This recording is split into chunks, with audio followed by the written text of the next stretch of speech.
Sejam todos bem-vindos a mais um episódio do GinoFertCast, o podcast aqui da GenoFert, o Centro de Reprodução Humana. E hoje nós trouxemos dois brilhantes profissionais para conversarmos sobre um tema muito importante, muito relevante, que é a anestesia nos procedimentos de reprodução humana.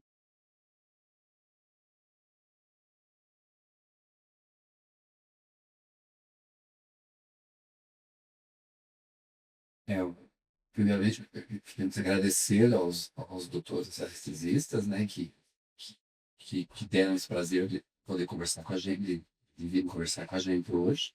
E gostaria que vocês se apresentassem, né, para que as pacientes conheçam um pouquinho de vocês, e muitas vezes elas falam quem que vai ser, de qual grupo, quem é, né, para elas terem esse primeiro contato com vocês através do podcast. Eu estou em Cascavel desde o ano de 1986, final de fevereiro de 86. Me formei no Rio de Janeiro, fiz residência no Hospital da Lagoa, antigo INAMPS. Estamos aqui atuando desde a época do antigo Hospital Salete, e depois no Gênesis. Então estamos há 40 anos aqui em Cascavel. Meu nome é Wendel Marcel, sou também colega médico anestesista da equipe Dr. Vladimir, nós somos da equipe Anestemed. Minha formação também é no Rio de Janeiro, fiz a Universidade Federal Fluminense e posteriormente a especialização em anestesiologia em Londrina, no Hospital Angélico de Londrina. Então, muito prazer tê-los aqui. Obrigada por Obrigado. estarem aqui conosco, serem nossos parceiros. A gente tem muita gratidão, né, de vocês serem nossos companheiros aí de jornada. E o Dr. Vladimir, que não falou o nome, mas né, de longa data que nós já nos conhecemos e a gente tem, como eu falei, um agradecimento muito especial por vocês estarem aqui conosco. Eu vou começar falando um pouquinho do medo que as pacientes têm, geralmente, da anestesia. A primeira coisa, quando a gente fala, vai ter uma sedação, vai ter uma anestesia no procedimento, geralmente ela refere que tem um certo medo, né? Às vezes ela tem mais medo da anestesia do que do procedimento. Como que vocês lidam com isso? Como que a gente transmite para a paciente essa questão? Bem, o medo faz parte do ser humano. Tudo que é desconhecido pode gerar medo. Então, cabe a nós, principalmente na consulta pré-anestésica, esclarecermos esses pormenores, tirarmos dúvidas e passarmos a maior segurança possível aos pacientes, dizendo que sempre, em todas as estruturas, há um complexo de cuidados. Monitorização, que você vê aquele mesmo eletrocardiograma que você faz lá no seu cardiologista, nós temos as dosagens da medicação tudo programada, temos o oxigênio monitorado, temos a pressão arterial monitorada. Então tudo é um conjunto de coisas, eu até diria, semelhante a um piloto de avião. Você vai pilotar e ele está pilotando e todo o monitor está monitorando tudo que acontece. É algo semelhante na anestesia. Não, perfeito. Então, E, e como que é feita essa avaliação é, antes do procedimento anestésico aqui? A gente pede para o paciente que ele procure a equipe de vocês ou a outra equipe que trabalha junto também, para que faça uma avaliação, né? O que é importante para vocês nessa avaliação? não, perfeito, Fernando. Ótimo questionamento. Para todo o procedimento anestésico eletivo, nós solicitamos que o paciente passe conosco, nós não, todas as equipes de anestesia, né? Pedimos que o paciente passe conosco no consultório pré-anestésico para ser avaliado algumas questões, comorbidades do paciente, alergias prévias, medos, incertezas que também serão esclarecidos e explanados algumas dúvidas e outras condições médicas para até nos auxiliar, né, na escolha da melhor técnica anestésica. E se de repente o paciente estiver tomando algum medicamento, faça uso contínuo do medicamento que necessite ser cessado, a gente oriente, né, em tempo hábil do procedimento cirúrgico. Então, realmente, para todos os procedimentos que envolvam anestesia, nós solicitamos essa consulta pré-anestésica conosco no consultório. Como você referiu, essas pacientes que têm mais comorbidades, né, como hipertensão, obesidade, uso de medicamentos, elas podem fazer o procedimento com segurança? Como que vocês orientam? Né, como que a gente pode deixá-las tranquilas nesse momento? Eu gostaria muito de ressaltar que está em moda hoje o tal das canetas emagrecedoras. Essa informação é de muita importância, que ela nos passe nos informe, melhor dizendo, o que está tomando e há quanto tempo, e que não é comum enfrentar automedicação, né? Então isso tem um prazo para que nós possamos interrompê-las e depois possamos fazer a anestesia com segurança, além do que é tradicional, que é o jejum pré-operatório de 8 horas, isso para questão de segurança do paciente. Então esse é um detalhe que nós temos observado muito na consulta pré-anestésica, que há casos em que o paciente não informa, e vai informar lá no centro cirúrgico. Nós tivemos que interromper pela segurança dela. Não é cirurgia de emergência nem urgência? Não, então nós interrompemos. Esse é um fator que eu gostaria de lembrar a todas, que falem. Nós somos lá para ouvi-las. E vocês orientam, por exemplo, a caneta emagrecedora mais famosa aí, né? A tirzepatide aí, tá?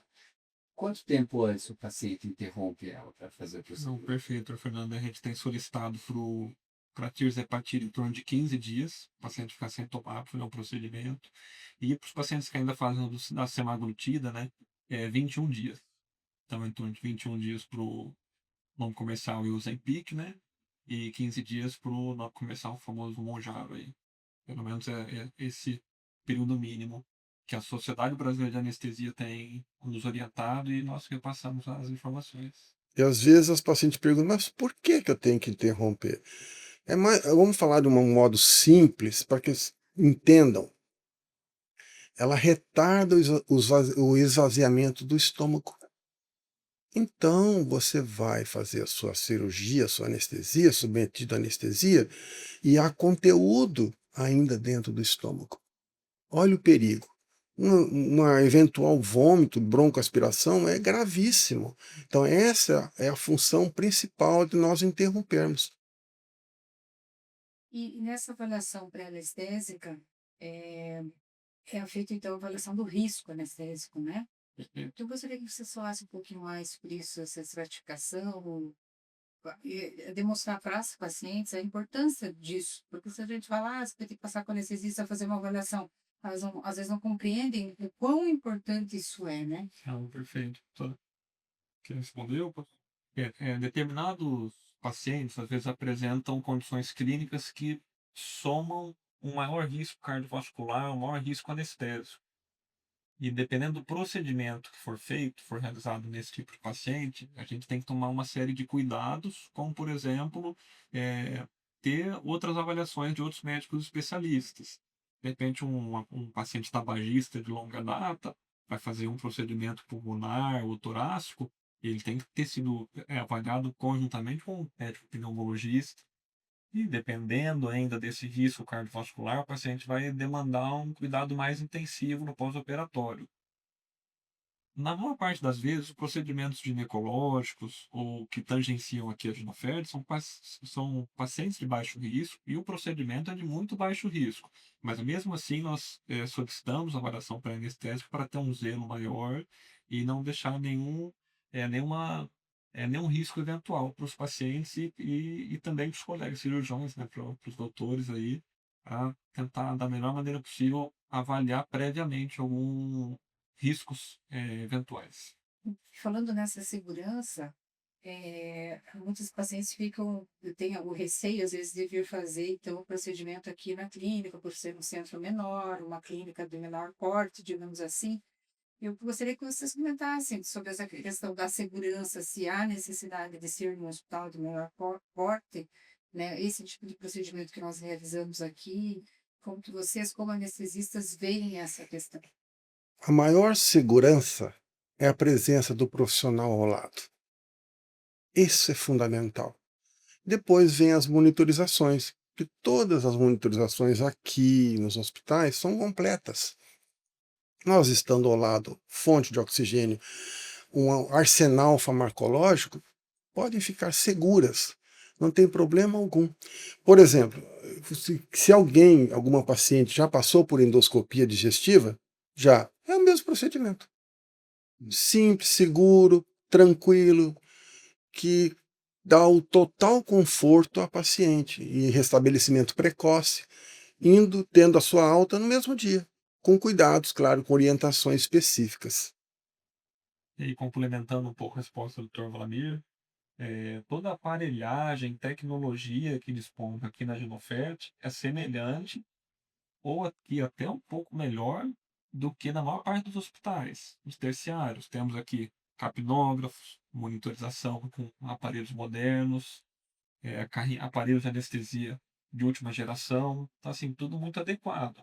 E ainda tem um lado positivo que hospitais terciários naturalmente vão ter unidades de terapia intensiva, unidades cardio-intensivas, que às vezes compartilham pacientes com bactérias multidroga resistentes. Então, assim, paciente realizando um procedimento de aspiração de folículos ovarianos, por exemplo, aqui na clínica, não vai estar exposto a essa série de bactérias multidroga resistentes que acontecem em hospitais maiores. Então, é um ponto a ser considerado também, né? Positivo, né? Positivo. E então, você acha que, pela experiência de vocês aí, que trabalham em hospitais terciários e em hospitais menores, vocês ficam tranquilos quando a paciente está sendo atendida aqui na clínica? Perfeitamente, completamente tranquilo. Aparelhagem muito moderna. Segurança total, Fernando. Não se preocupe. Podem ficar tranquilos que nós estaremos com você, estaremos ao lado até a sua total recuperação. Seguro também para poder realizar os nossos procedimentos, que são procedimentos, na verdade, simples, né? De pequeno porte. E eu acho que a gente poderia até falar um pouquinho sobre isso, né? Quais são os procedimentos, então, que nós realizamos e qual tipo de anestesia que a gente utiliza, para, né, esclarecer talvez um pouquinho mais em relação à anestesia, que tipo de anestesia, então, que nós fazemos, objetivamente, na maioria dos casos, para as nossas coletas de óvulos, né? Na maior parte das vezes, para a coleta de óvulos, como a doutora referenciou aqui, é realizada uma sedação endovenosa. Então, o paciente é submetido a uma venóclise, que nada mais é do que funcionar uma veia, né, colocar um sorinho, né, uma linha venosa, e pelo próprio soro, a gente administra hipnóticos, né, medicamentos anestésicos que fazem o paciente dormir, e também um pouco de medicamentos analgésicos, né, para não ter dor, e de uma quantidade um pouco mais reduzida do que para uma anestesia geral. Então a gente faz basicamente uma sedação. Funciona essa veia, fazemos um pouco de hipnótico e analgésico para o paciente dormir, é realizado o procedimento, na maior parte das vezes, a coleta de folículos ovarianos, e assim que terminado o procedimento, de 5 a 15 minutos, não costuma passar de 10 minutos, a paciente já está despertando e retomando o grau de consciência. E uma coisa que a gente acha bastante interessante é que vocês estão sempre preocupados conosco em compartilhar conosco o que estão usando. Se for usar qualquer medicamento diferente, vocês perguntam para nós, esse medicamento pode interferir na qualidade dos óvulos? Então, a gente também está nessa interação junto com vocês para ver se esse medicamento possa interferir ou não na qualidade dos óvulos. Então, a gente sempre vai usar, vocês pelo menos sempre estão questionando a gente, posso usar tal medicamento agora? Esse medicamento para vocês nessa fase pode ser usado? Né? A gente sempre toma esse cuidado, porque o medicamento ele poderia interferir, dependendo do medicamento, ele pode atrapalhar a qualidade dos óvulos depois, se não tiver esses cuidados. Ao final, nós sempre perguntamos a vocês, né?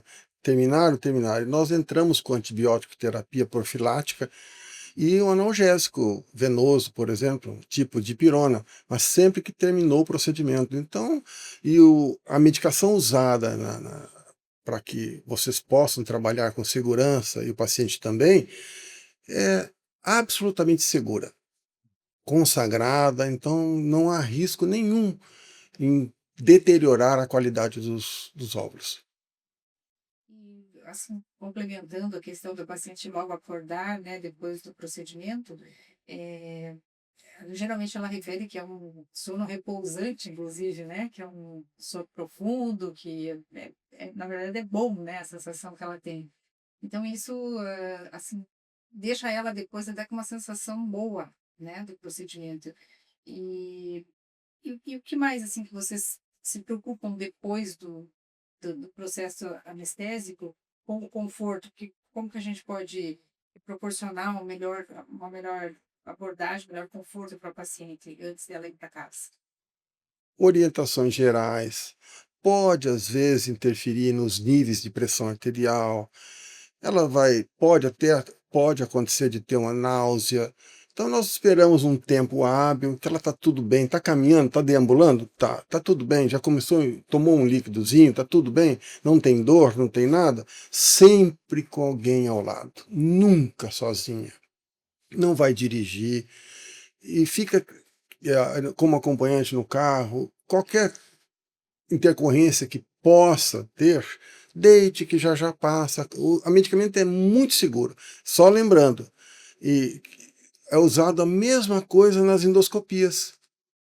Todo mundo que faz endoscopia aqui em Cascavel, praticamente todos, usam a mesma medicação e vão embora para casa com segurança. É muito segura essa medicação. E como você falou, Cris, é um sono muito agradável. As pessoas falam, ai, não me acordem não, que tá tão bom. Tá adorável o sono, Agora né? uma paciente até brincou uma vez, se eu pagar, posso ter mais? É, exatamente. É muito agradável. E não sei se refere relatam ou observam alguns efeitos colaterais dos pacientes nesses medicamentos, tirando essa paciente que, né, que normalmente elas saem tranquila, mas algumas apresentam alguma interação dos medicamentos, vocês ouvem relatos, ou Esse tipo de procedimento que realizamos aqui na clínica, doutor, mais, mais pacientes queixam é um pouco de tremor pós-operatório, né? Muito difícil queixar de náusea, mas quando queixam de tremor e de náusea, por tremor é realizado, né, um aquecimento, a gente cobre bem o paciente. Também tem medicamentos que inibem o tremor pós-operatório, que podemos realizar algumas vezes. E a questão da náusea é feito antieméticos, mas não é muito comum, né? Os anestésicos nos últimos anos melhoraram muito a questão de náusea e vômito pós-operatório. Então, eu diria que já não é um efeito colateral É, mais exatamente. tão comum. Não vem mais. É. E mudando um pouquinho, então, falamos bastante da punção folicular, né, da coleta de óvulos. Vamos falar um pouquinho da parte masculina? A gente faz as biópsias testiculares, né? Como que seria, então, a anestesia para os homens? Semelhante. Existem alguns casos que nós podemos fazer até a punção raquidiana. Ceda seu paciente e faz. Mas a maior parte das vezes é feito semelhantemente às mulheres. Dorme também, não vai sentir nada. Como diz, todo monitorizado, os cuidados são os mesmos. é uma coisa que vocês sempre falam, que aí, nesse dia é a mulher e o homem fazem o procedimento, né? Muitas vezes ela tira os ovos e vai no testículo e tirar os espermatozoides. A sequência disso, para eles irem embora, sempre eu vejo que vocês tomam o cuidado de perguntar se precisam ter um acompanhante para ir junto, né? Porque senão eles querem sair dirigindo e sozinhos. Fernando, não há pressa ainda alta. Eu penso sempre assim. Não há pressa. Por quê? Né? Vamos dar o tempo, calma. Cada um tem um processo pessoal de recuperação. Uns mais lentos, outros mais rápidos. Então é importante nós não termos pressa. Calma, tem todo o tempo do mundo. Eu acho que a gente conseguiu, né, esclarecer a maioria das dúvidas e eu gostaria de deixar aberto se vocês têm alguma mensagem para deixar. Cristiane, eu atendo grande parte das consultas pré-anestésicas. E eu percebo, eu vou falar no singular, porque eu quero que quem esteja nos ouvindo sinta que eu estou falando para você, mulher. É um momento muito nobre, muito nobre. É um sonho, é o ideal que você, mulher, deseja, e muito justo e compreensível. Então, nós abordamos desse lado, que você tenha paciência, que você não faça mais, como já ouvi as histórias, essa DR com divindade, perguntando por que eu, o que eu fiz. Não, você não fez nada. Confia. A ciência está para te ajudar, mas eu preciso que você também se ajude. Não precisa pedir mais. Eu falo assim porque é uma crença pessoal. O seu lado, o seu guardião, está sempre do seu lado. E sabe o que você quer, o que você deseja, o que você precisa. Então confia. O grupo está para trabalhar, a ciência está a seu favor. Só que eu penso assim, tem o tempo nosso dos seres humanos e tem um tempo da natureza. Não é a mesma coisa. Cada um tem seu tempo. Calma. Tudo vai se resolver no momento certo. A você, marido, que também, calma. Há tecnologia para te ajudar. Nós vamos trabalhar a seu favor. Eu preciso que vocês venham harmônicos aqui ao centro de coleta. Não deve ter rixa doméstica, não deve ter questionamento, muito menos acusações. Ah, porque você não teve... Você... Não é isso. Nós estamos aqui para agregarmos. E se eu me equivoquei e briguei no passado? Esqueça. Não pense mais nisso. Venha confiante. Venha motivado ou motivada para que nós possamos ter melhores resultados. Quando você está bem, o seu corpo vai estar melhor ainda. Então entenda que existe algo que transcende, que muitas vezes a ciência agora está começando a desvendar. E que nós nos preocupamos muito com isso. De trazer o quê? Paz íntima. Tendo paz íntima, todo o seu ciclo de imunologia, neurológico, muda. E você tem melhores resultados. Nós estamos aqui para ajudá-la. Mas você fazendo a sua parte, melhora e muito. Confie. Pode confiar que nós estaremos juntos. Vamos te dar força. Vamos pegar na sua mão ali, ó, tá firme. E há de ter um bom resultado. Nós não devemos nada aos grandes centros, com todo respeito a eles. Você está muito bem assistida. Então confie, estaremos sempre junto contigo. Eu compartilho da mensagem do Dr. Vladimir para os pacientes, para os casais que buscam queijo no oferte, podem ter certeza do grau de excelência aqui da instituição, dos profissionais, dos colegas, que realmente não perde para nada para grandes centros e os pacientes podem ter plena confiança no trabalho aqui da equipe toda. Nós agradecemos, né, Fernanda? A gente que tem que estar feliz de tê-los ao nosso lado, né? Que a gente é privilegiado de ter profissionais tão competentes, experts, sensíveis, né? Para um paciente que está extremamente fragilizado Extremamente. e que é diferente a gente ter um tratamento mais humanizado, preocupado, como a gente tem, todos nós aqui. E eu acho que esse é o nosso diferencial, né? Eu vejo assim, Cris, vocês e Fernando, vocês atendem muitos pacientes, mas você, paciente, no momento que você estiver conosco, você é única. É a você que é todo o cuidado. Então confie. Pode confiar, nós estaremos sempre juntos. Obrigado pelas palavras, né, pelos conhecimentos que pudemos adquirir hoje aqui. E essa sensibilidade aí, a gente fica muito feliz de ver que os nossos pacientes estão tão bem atendidos e tudo que a gente faz aqui, ele é somado com vocês lá para que o paciente tenha o resultado dele, ou pelo menos ele saiba que o melhor foi oferecido para ele. Muito obrigado. Muito obrigada, né? Obrigado. Obrigada. Obrigado. Obrigada. Fernando. E assim nós encerramos, então, esse